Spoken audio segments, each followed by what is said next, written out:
임재 앞에서 주님의 임재 앞에서 권능의 날개 아래서 그의 능하신 행동을 인하여 찬양해. 주님의 임재 앞에서 주님의 임재 앞에서 권능의 날개 아래서 그의 능하신 행동을 인하여 찬양해. 주의 나라 주의 권세 찬양 중에 임하네. 모든 원수 굴복하네. 주의 임재 앞에 주의 나라 주의 권세 찬양 중에 임하네. 모든 원수 굴복하네. 내가 춤을 추네. 다윗처럼 춤을 추면서 전심으로 주를 즐거워하라. 모든 만물들을 찬양하라. 영원히 영원히. 다윗처럼 춤을 추면서 전심으로 주를 즐거워하라. 모든 만물들을 찬양하라. 영원히 영원히.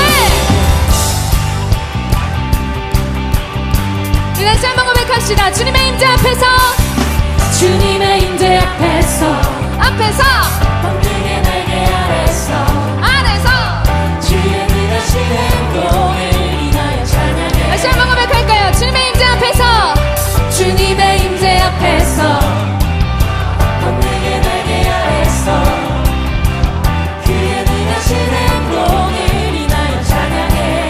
주의 나라 주의 권세 찬양 중에 임하네. 모든 원수 굴복하네. 주의 임재 앞에 주의 나라 주의 권세 찬양 중에 임하네. 모든 원수 굴복하네. 내가 춤을 출 때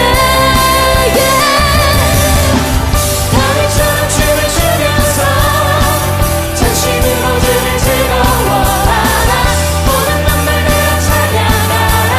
영원히 영원히. 다윗처럼 춤을 추면서 전심으로 주를 즐거워하라. 모든 만물들을 찬양하라. 영원히 영원히.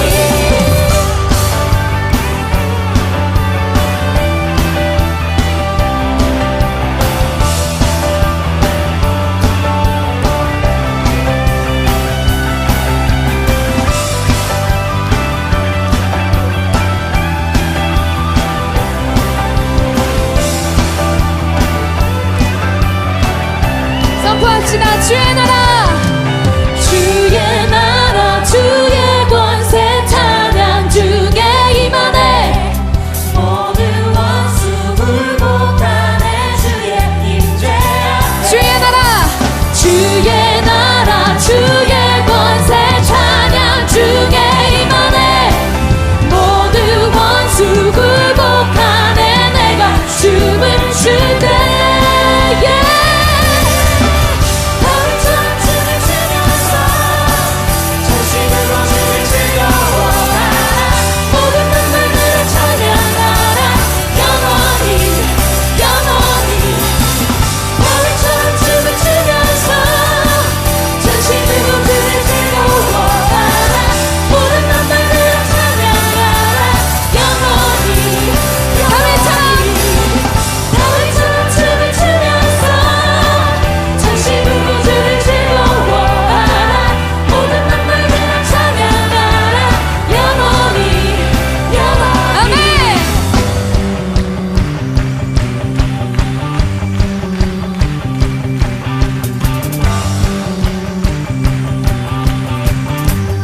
우리 멈출 수 없습니다. 주 날 구원했으니 주 날 구원했으니 어찌 잠잠하리. 기쁨의 찬송 드리리. 주 내 죄 사했으니 주 내 죄 사했으니 어찌 잠잠하리. 기쁨의 경배 드리리. 주를 향해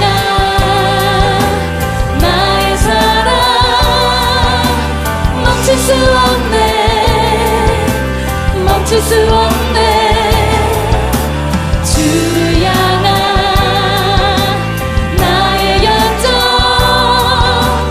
멈출 수 없네. 아멘. 멈출 수 없네. 기쁨에 춤추리. 내 모든 슬픔 바꾸셨네.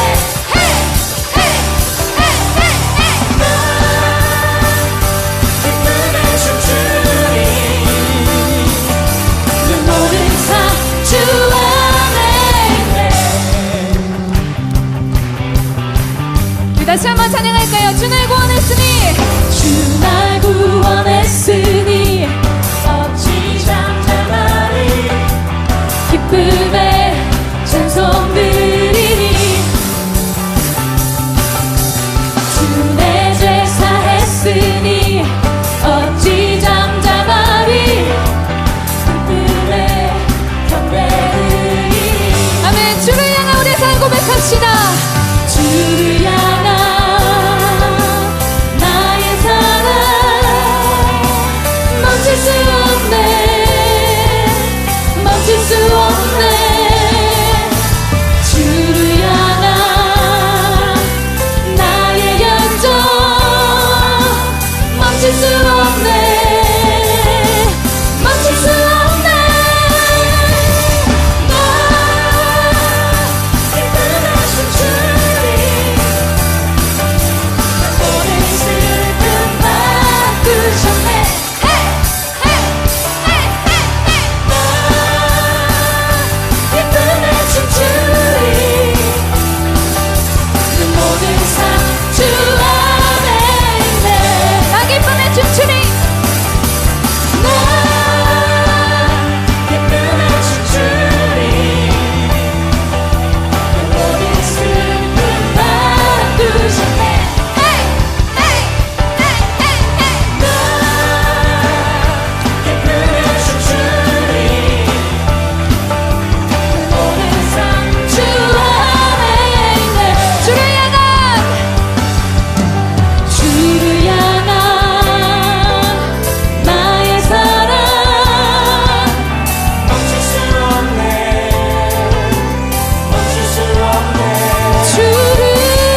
멈출 수 없습니다.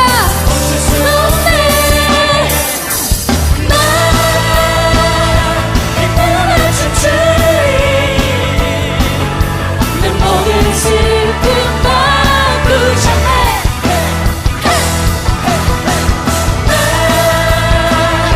기쁨에 춤추리. 내 모든 삶 주 안에 있네. 나 기쁨에 춤추리.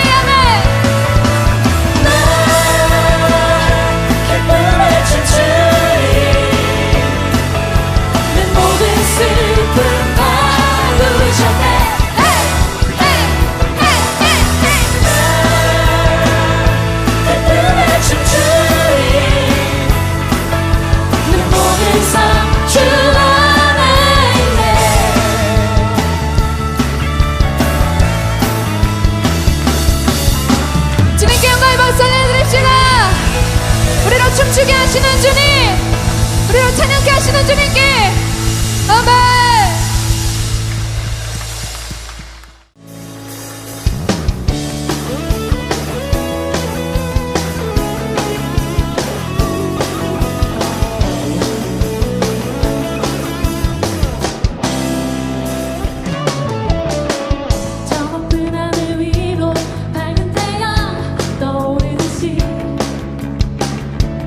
주저하지 않으리.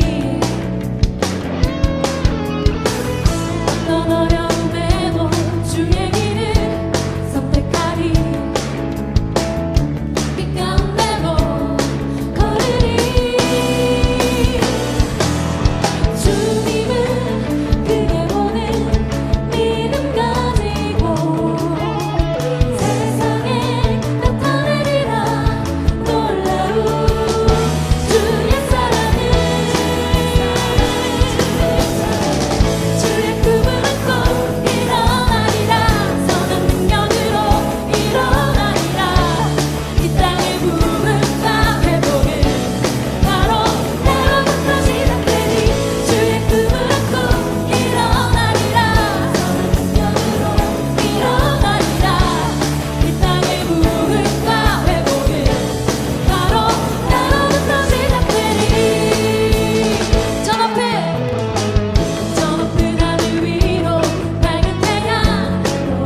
믿음이는 다른 무엇보다 아빠와 함께하는 것을 좋아해요. 그래서 아빠가 휴일인 날에는 아빠와 함께 시간을 보내기 위해 다른 약속도 잡지 않고 아빠가 함께 놀자고 하면 좋아하는 장난감도 뒤로하고 아빠한테 달려가요. 왜냐하면 아빠와 함께하는 것이 믿음이에게는 제일 좋기 때문이에요. 아빠와 함께하기 위해 다른 것들을 포기해야 한다고 해도 믿음이는 얼마든지 포기할 수 있어요. 어느 날 마르다와 마리아가 사는 곳을 지나가시던 예수님께서 마르다의 집에 방문하셨어요. 예수님을 따르는 제자들도 함께 마르다의 집에 들어가셨기 때문에 많은 사람들이 마르다의 집을 찾게 되었어요. 많은 사람들이 존경하는 예수님을 집으로 모신 마르다와 마리아는 매우 기뻤어요. 하지만 예수님을 모신 마르다와 마리아의 모습은 너무 달랐어요.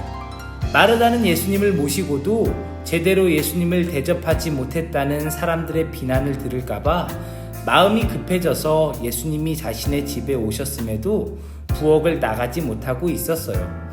하지만 마리아는 예수님의 말씀을 가까이서 들을 수 있는 이 기회를 놓치고 싶지 않아서 예수님의 발 아래 앉아 예수님의 말씀을 듣고 있었어요. 발 아래 앉는다는 것은 자신이 예수님의 제자라는 것을 나타내는 것이었어요. 하지만 예수님 시대에는 여자들에게는 허락되지 않았던 모습이었어요. 사람들이 손가락질하고 비난할 수도 있는 행동이었죠. 하지만 마리아는 상관없었어요. 왜냐하면 사람들이 뭐라고 하든 예수님의 말씀을 듣는 것이 그 순간 가장 중요했기 때문이에요. 하지만 마르다는 아니었어요. 마르다는 혹시 예수님이 자신의 집에 왔는데 제때 맛있는 식사를 대접하지 못했다는 소문이 돌까봐 걱정하기 시작했어요. 그런데 하나뿐인 동생 마리아는 자신을 돕지 않고 예수님의 발 앞에 앉아서 예수님의 말씀을 듣고 있는 것이었죠. 그래서 마르다는 너무 화가 났어요. 화가 머리끝까지 나서야 마르다는 부엌을 나와 예수님께 나아갔어요. 그리고 예수님께 마리아를 부엌으로 보내달라고 이야기를 했어요. 하지만 예수님께서는 잔뜩 화가 난 마르다에게 말씀하셨어요. 마르다의 걱정은 중요한 것이 아니라고 말이죠. 정말 중요한 것은 따로 있다고 예수님께서 말씀하시면서 마리아는 이 중요한 것을 선택했기 때문에 결코 빼앗기지 않을 것이라고 말씀하셨어요. 마르다는 예수님이 자신의 집에 오셨지만 사람들의 시선 때문에 부엌에서 나오지 못하고 예수님의 말씀을 듣지 못했어요. 하지만 마리아는 예수님께서 자신의 집에 오신 이 기회를 절대 놓칠 수 없었기 때문에 사람들의 시선 따위는 신경 쓰지 않았죠. 오늘 우리들은 어떤가요? 우리에게 무엇이 더 중요한지는 우리가 무엇을 선택하고 있느냐를 보면 알 수 있어요. 예수님을 가장 중요하게 생각하는 사람은 예수님을 위해 다른 것들을 포기할 수 있지만 그보다 더 중요한 것이 있는 사람은 결국 예수님을 포기하게 되지요. 그런 우리들에게 예수님께서 정말 중요한 것이 따로 있다고 말씀하세요. 필요한 것은 오직 하나뿐이라고 말씀하시는 것이죠. 그것이 바로 마리아가 선택한 예수님이라는 사실을 우리는 오늘 말씀을 통해 배워야 해요. 때로 예수님을 선택하기 위해 다른 것들을 포기해야 할 때도 있지만 제일 중요한 것이 오직 예수님 한 분이라는 사실을 기억해서 언제나 예수님을 가장 먼저 선택할 수 있는 우리 모두가 될 수 있기를 예수님의 이름으로 축복해요.